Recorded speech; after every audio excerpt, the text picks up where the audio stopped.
Bueno, vamos a iniciar la explicación del bloque 5, que se corresponde con el tema 9, la crisis del antiguo régimen, ¿vale?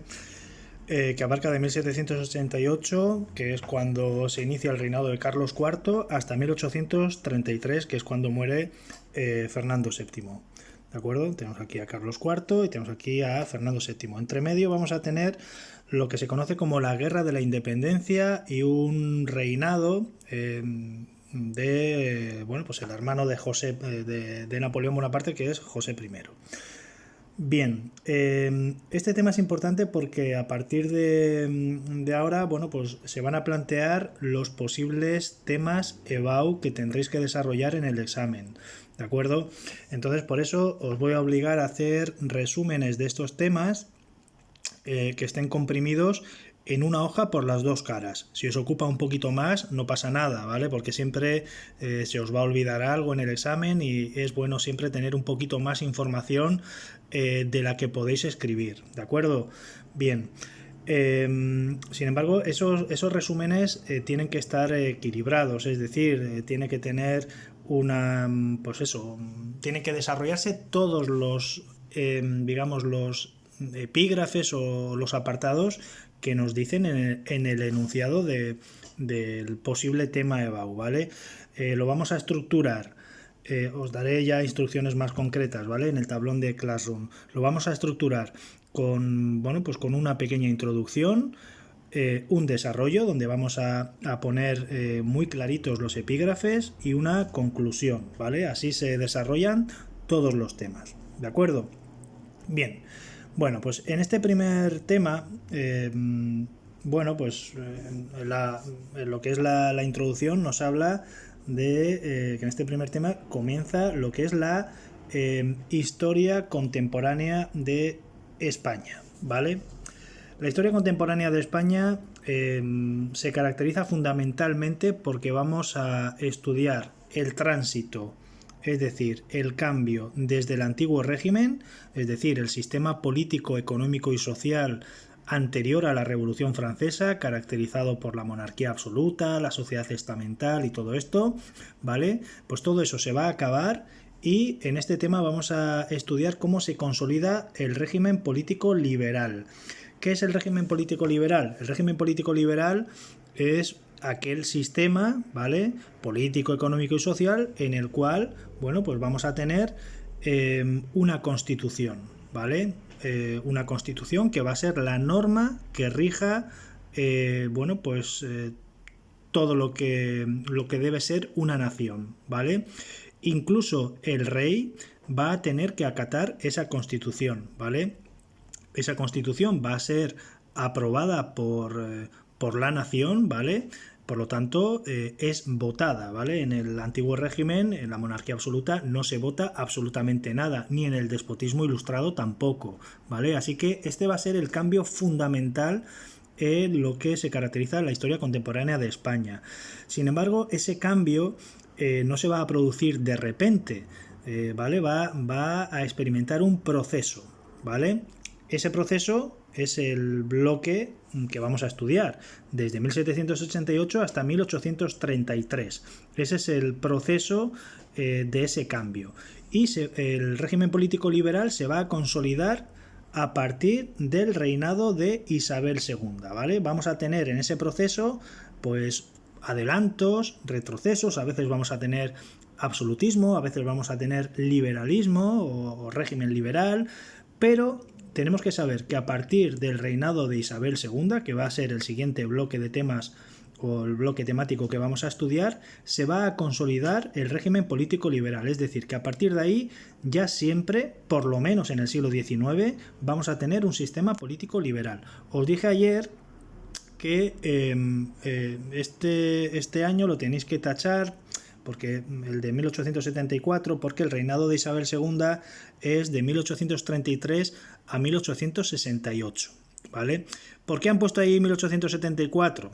A ver, la introducción donde la he copiado la han puesto porque incluye también otro periodo histórico, pero no es del reinado de Isabel II, sino el otro periodo histórico que también se incluye en la consolidación del sistema político liberal si queréis lo ponéis aquí, ¿vale? Es el sexenio revolucionario, sexenio revolucionario, que iría de 1868 a 1874. Por lo tanto, el régimen político liberal quedará definitivamente establecido en el reinado de Isabel II, que abarca de 1833 a 1868, y el sexenio revolucionario, que abarca de 1868 a 1874. ¿Vale? Eso es lo que quería decir ayer con tachar ese año. Bien, sin embargo, ese cambio va a tener una serie de obstáculos, es decir, va a haber gente que no quiera ese cambio, es decir, que quiera seguir con la monarquía absoluta. ¿De acuerdo? ¿Quiénes van a ser esa gente o esas personas? Pues lógicamente va a ser la nobleza y va a ser el clero. ¿Por qué? Porque el régimen político liberal no quiere privilegios para las personas, es decir, lo que quiere es que todas las personas sean iguales. Por lo tanto, la nobleza y el clero, eso lo va a ver lógicamente mal. Ellos venían de un sistema en el cual existían esos privilegios, ¿vale? También vamos a estudiar el viraje de Floridablanca, ¿vale? Que ya explicaremos lo que es. Un viraje, o cuando se habla del viraje, lo que se está haciendo referencia es al cambio de actitud que vamos a ver en Floridablanca. Lo vamos a ver más tarde, ¿vale? Bien. Y luego, aquí, en la introducción, lo último que nos explican es digamos, los acontecimientos principales que van a explicar ese tránsito del antiguo régimen al régimen político liberal. Es bueno que los tengáis en cuenta porque los vamos a ir desgranando a lo largo del tema, ¿vale? En primer lugar, vamos a ver la Revolución Francesa, es decir, qué influencia va a tener la Revolución Francesa en España, ¿vale? En segundo lugar, vamos a hablar también de la crisis de la monarquía española de este momento, ¿vale? De una crisis total del antiguo régimen, ¿vale? Y eso va a provocar, bueno, pues una serie de acontecimientos, entre ellos el motín de Aranjuez, ¿vale? Bien, también esos acontecimientos que digamos que van a explicar la consolidación del régimen liberal, pues vamos a tener la Guerra de la Independencia, ¿vale? Entre 1808 y 1814. En algunos libros aparece 1808-1813, pero bueno, no os van a poner mal si ponéis 1814, ¿vale? En casi todos los libros suele aparecer 1814, que es cuando se inicia el reinado de Fernando VII. A lo largo de esa Guerra de la Independencia se van a convocar las Cortes de Cádiz, y las Cortes de Cádiz van a aprobar la Constitución de 1812, ¿vale? Y el último acontecimiento que va a permitir asentar el régimen político liberal va a ser el trienio liberal dentro del reinado de Fernando VII. El reinado de Fernando VII se va a dividir en 3 etapas. Una primera etapa caracterizada por el absolutismo, una segunda etapa donde se va a producir un pronunciamiento militar que va a obligar a Fernando VII a jurar la Constitución de 1812, y por último una tercera etapa en la cual vamos a tener otra vez absolutismo con Fernando VII. Después de Fernando VII ya vendrá su hija Isabel II, que la vamos a estudiar en el siguiente tema, y a partir de ahí, como os he dicho, el régimen político liberal se va a consolidar. En todo el siglo XIX vamos a tener régimen político liberal. Ahora bien, cuidado, el que haya un régimen político liberal no significa que haya una estabilidad política, es decir, que todo va a ir estupendo y que todos van a estar contentos. De hecho, el siglo XIX es uno de los más convulsos, si no el que más, de toda la historia, por lo menos reciente, de España. Vamos a tener más de 200 golpes de Estado, ¿vale? Nosotros solo vamos a estudiar algunos, lógicamente, pero entre pronunciamientos, intentonas de golpes, va a haber unos 200 golpes de Estado en este siglo XIX. Bien, el tema comienza con la Guerra de la Independencia, ¿vale? Este es el primer tema que tenéis que desarrollar. Yo lo he configurado más o menos con lo que tenéis que escribir en vuestro tema EBAU, ¿de acuerdo? Bien, yo pondría aquí una flechita, ¿vale? Es decir, de este primer epígrafe al segundo, porque en ese primer tema EBAU de la Guerra de la Independencia también, no recuerdo ahora el enunciado, pero también aparecen las Cortes de Cádiz. Pues bien, las Cortes de Cádiz podría ser la conclusión del tema, es decir, tendríais que hablar de la Guerra de la Independencia, de qué es la Guerra de la Independencia, de sus causas, del desarrollo y por último, como conclusión del tema, tendríais que plantaros en las Cortes de Cádiz, ¿vale? Y así vamos a enfocar nuestro tema. Bien, como os dije ayer, aquí tendríamos que poner un corchete para estudiarlo mucho mejor y aquí pondríamos qué es la Guerra de la Independencia, ¿vale? Bien, lo primero que tenemos que saber es que la Guerra de la Independencia forma parte de las guerras napoleónicas, ¿vale? Ahí en el número 19 tenéis explicado exactamente lo que es, pero bueno, yo os lo explico. Ya sabéis que Napoleón es un personaje que surge con la Revolución Francesa, ¿vale? Él es un militar y bueno, pues la Convención, los jacobinos, es decir, los revolucionarios franceses, a través de sus distintas etapas, bueno, pues van a encargar a Napoleón, bueno, diversas misiones militares, ¿no? Pues por ejemplo a Egipto, a Italia, bueno, varias misiones militares. Finalmente se convierte en un gran general y en 1799 da un golpe de estado convirtiéndose en el principal mandatario de la Francia revolucionaria. A partir de 1799-1800 Napoleón lo que va a hacer va a intentar extender las ideas de la Revolución Francesa por toda Europa, ¿de acuerdo?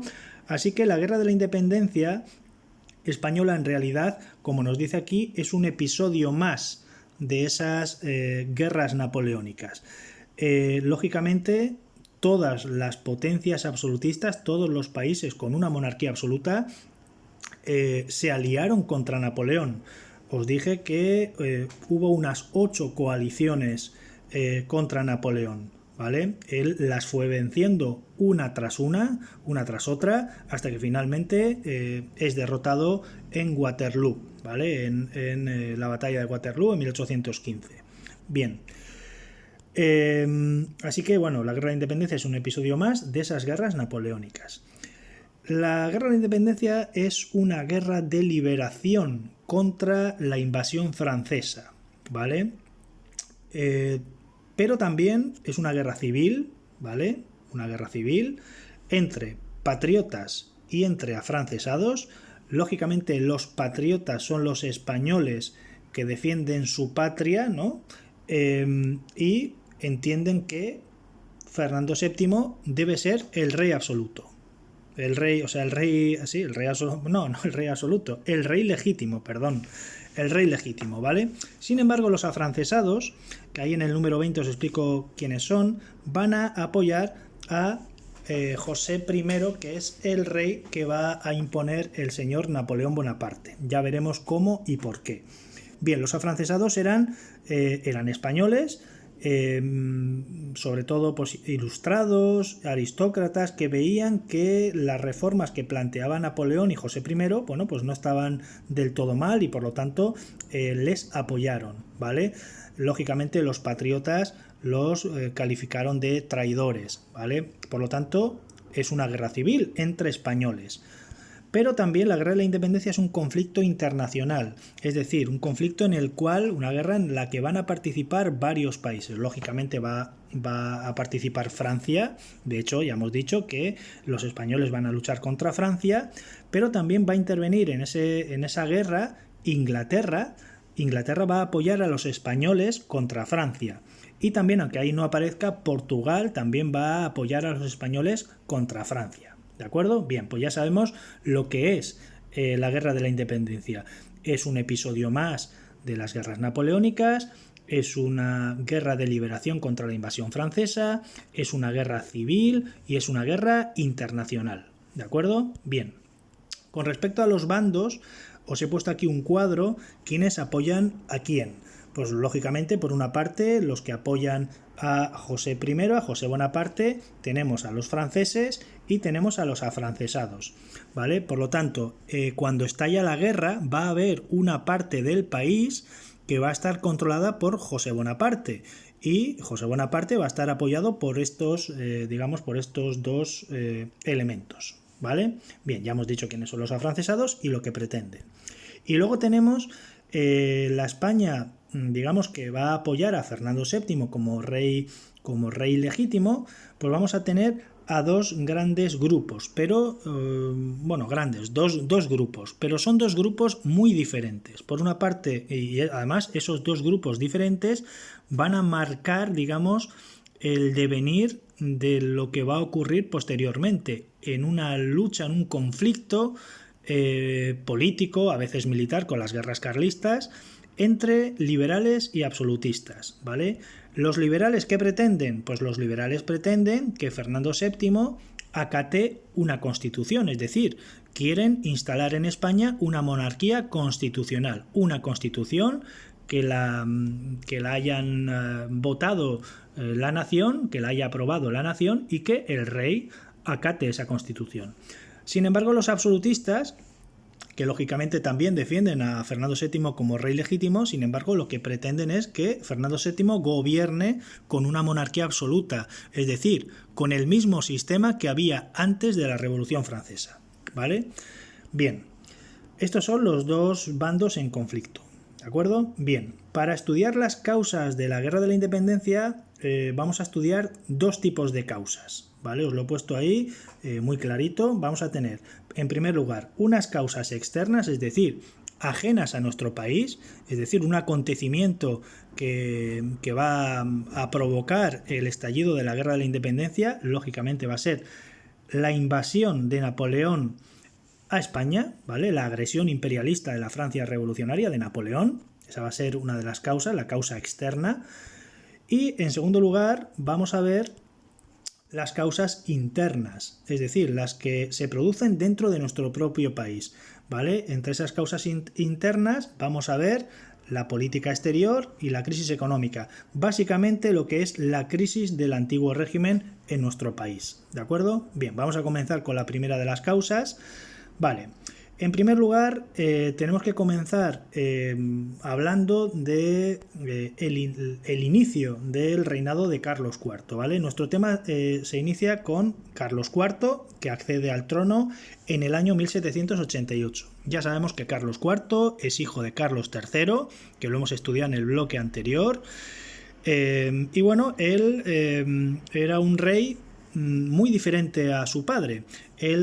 Carlos IV, tiene una escasa preparación política, un escaso interés por las tareas de gobierno, es decir, no le interesaba mucho los asuntos de Estado. De hecho, se dedicaba fundamentalmente a cazar y se le conoce como con el nombre de el rey cazador.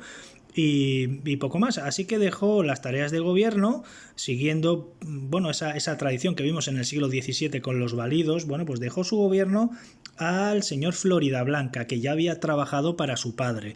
Nos sonará Floridablanca también del bloque anterior, era un ilustrado reformista, siguiendo esa política del despotismo ilustrado. Sí, el despotismo ilustrado quería reformas, y hicieron algunas reformas, pero con ese lema, ¿no?, de todo para el pueblo, pero sin el pueblo. Se hacían reformas, pero realmente el pueblo seguía pasando hambre y no eran unas reformas, digamos, sociales ni políticas, por supuesto, ¿vale?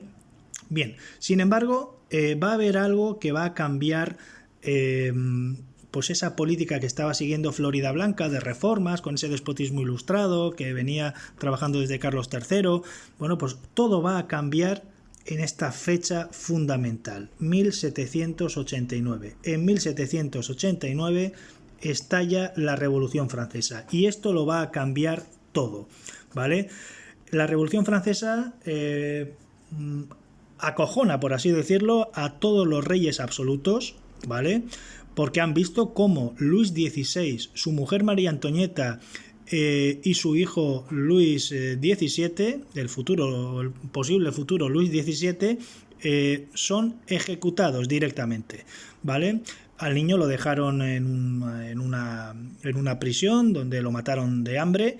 Y entonces, claro, todas las monarquías absolutas van a tener miedo porque eso ocurra en su propio país. El propio Carlos IV, pues lógicamente va a tener miedo de que esto pueda ocurrir en España. Así que, lógicamente, encarga a Floridablanca que se ponga manos a la obra para trabajar. Lo que hace Floridablanca es cambiar su actitud. Por eso hablábamos en la introducción del viraje de Floridablanca, es decir, del cambio de actitud que va a tener Floridablanca. De tener una actitud de reformas, pues vamos a ver cómo va a cerrar la frontera para evitar que lleguen las ideas de la Revolución Francesa a España, para que no estalle aquí la revolución en España. Y bueno, antiguos amigos suyos que pretendían seguir con las reformas sin darle mucha más importancia, bueno, pues incluso los encarcela, ¿de acuerdo? Es decir, los reprime a varios amigos ilustrados. Bien, por el devenir de los acontecimientos, Carlos IV va a nombrar válido a una persona de mayor confianza, con unas ideas pues mucho más afines a la monarquía absoluta, que es el señor Manuel Godoy. Ya os dije ayer que bueno, en muchos lugares va a venir que nace en Badajoz, aunque bueno, sabemos que su familia, sus abuelos, sus padres eran de Castuera, y bueno, ahí hay un debate sobre si era de Castuera, si era de Badajoz, etcétera. Bueno, cuando sube al poder el señor Manuel Godoy como válido de Carlos IV, como primer ministro, pues se va a unir a las monarquías absolutas, es decir, va a tomar una determinación mucho más dura que Floridablanca para luchar contra la Francia de la Revolución Francesa, contra los revolucionarios franceses. Por lo tanto, esa política que habíamos tenido de amistad, que hemos estudiado en el bloque anterior, de los pactos de familia, ¿vale? Esa política de amistad con Francia por estos pactos de familia, ya sabéis, porque tanto en Francia como en España gobernaban los Borbones, ¿vale? Y ya habíamos visto que Felipe V había firmado ese primer pacto de familia y Carlos III firmó el segundo y el tercer pacto de familia. Pues todo esto se va a romper. Se va a romper porque el señor Godoy se va a aliar con los países absolutistas para luchar contra los revolucionarios franceses. Bien, sin embargo, ¿qué ocurre? Que nosotros, claro, Francia está muy cerquita de España, por lo tanto hubo pues luchas importantes en la frontera y llega un momento en que España militarmente y económicamente está agotada, ya no puede más, así que el señor Manuel Godoy lo que hace es firmar una paz, la famosa paz de Basilea. De hecho, va a ser conocido como el príncipe de la paz, ¿vale? De tal manera que en lugar ahora ya de ser enemigo de Francia, pues vamos a volver otra vez a ser aliados de Francia, ¿vale? A ser aliados de Francia contra Inglaterra. Contra Inglaterra. Ya hemos visto que Inglaterra, a lo largo de los temas anteriores, bueno, pues hemos tenido muchos problemas con ellos, ¿no? Recordáis, pues por ejemplo, Blas de Lezo en su defensa a Cartagena de Indias contra los británicos, contra el señor Vernon. Vimos también la guerra de la oreja de Jenkins. Vimos también bueno, si nos retrotraemos un poquito más atrás en el tiempo, pues como Felipe II mandó la Armada Invencible, ¿no?, a Inglaterra. Es decir, que nosotros con Inglaterra no nos hemos llevado muy bien. De hecho, seguían digamos con sus piratas y corsarios quitándonos el oro que traíamos de América, ¿no? Así que no nos venía mal firmar, o eso pensó Godoy, firmar la paz con Francia contra Inglaterra, ¿vale? Y en esos tratados de San Ildefonso, ¿vale?, de San Ildefonso entre 1796 y 1800 se establecía una ayuda mutua, es decir, era un pacto entre Francia y España de carácter defensivo contra Inglaterra, ¿vale? Y en esa alianza vamos a destacar una serie de acontecimientos que los tenéis aquí, ¿vale? Una serie de acontecimientos importantes para explicar lo que va a ocurrir a continuación. En primer lugar, siendo aliados de Francia, vamos a sufrir una pedazo de derrota contra Inglaterra en la famosa batalla de Trafalgar. Esto es fundamental porque destruyó prácticamente toda nuestra flota. A partir de entonces, España ya no tendrá barcos para poder comerciar, sobre todo con América. Por lo tanto, fue una catástrofe económica, ¿vale? Otra de las cosas que va a ocurrir siendo aliados de Francia es que Napoleón nos va a ordenar invadir Portugal. Es lo que se conoció como la famosa Guerra de las Naranjas, que se llamó así porque Godoy encargó pues recoger en el sitio de Elvas, recoger un ramo de unas naranjas para dárselo a la reina María Luisa de Parma, ¿no? Y en esta guerra, bueno, pues Olivenza, que está aquí muy cerquita, pues es tomado por los españoles y a partir de entonces ya será siempre de España, pero hasta ese momento había sido de Portugal. Y por último, el tercer acontecimiento, que es lo más importante, es el famoso Tratado de Fuentenebló. Esto lo tenéis que poner en mayúscula y en amarillo. Bueno, no hace falta que lo pongáis en mayúscula, está ahí en negrita. Lo ponéis en amarillo porque tiene que seguir la misma lógica de lo que viene después en los apuntes en amarillo, ¿vale? Bien, tenemos ahí el Tratado de Fuentenebló, que lo que hace Godoy es firmar con Napoleón un tratado por el cual las tropas francesas puedan pasar por España para invadir Portugal. ¿Por qué pretende Napoleón invadir Portugal y pide a Godoy que sus tropas pasen por España, unos 50.000 efectivos de su ejército? Pues porque Portugal había desobedecido la orden que desde 1806 Napoleón había ordenado el bloqueo continental a Gran Bretaña, es decir, que ningún país pudiera comerciar con Gran Bretaña, con Inglaterra. Napoleón había intentado invadir Inglaterra, pero fracasó, se dio cuenta de que era una empresa muy complicada, ¿vale? Y entonces, si no podía invadirla militarmente, quiso ahogarla económicamente, obligando a todos los países europeos que él prácticamente dominaba y a los que no, pues los amenazaba con invadirlos, a decir que no comerciaran con América, con Inglaterra, que no comerciaran con Inglaterra. El bloqueo continental, económico continental contra Inglaterra. Pero Portugal, bueno, se resistía a cumplir con el bloqueo, así que Napoleón ordena invadir Portugal, y para invadir Portugal, pues le pide a Godoy que deje pasar sus tropas por España. Bien, aquí tenéis, bueno, un resumen de lo que es la batalla de Trafalgar. Bueno, importante o interesante es que en esta batalla de Trafalgar, cómo se produce. Si os dais cuenta, el señor Nelson, que era el comandante británico, avanza aquí en esta línea, ¿no? Y entonces los azules son la escuadra franco-española, y entonces lo que hace es sobrepasar la línea de los barcos franco-españoles. ¿Cómo consigue hacerlo? Pues consigue hacerlo aligerando sus propios barcos del peso, incluso lanzando cañones al agua. Con eso consigue velocidad, y lo que ocurre es que si os dais cuenta, los barcos españoles azules están en esta posición. Con esta posición pueden cañonearlos, ¿vale? Porque los cañones están puestos en esta posición, ¿no?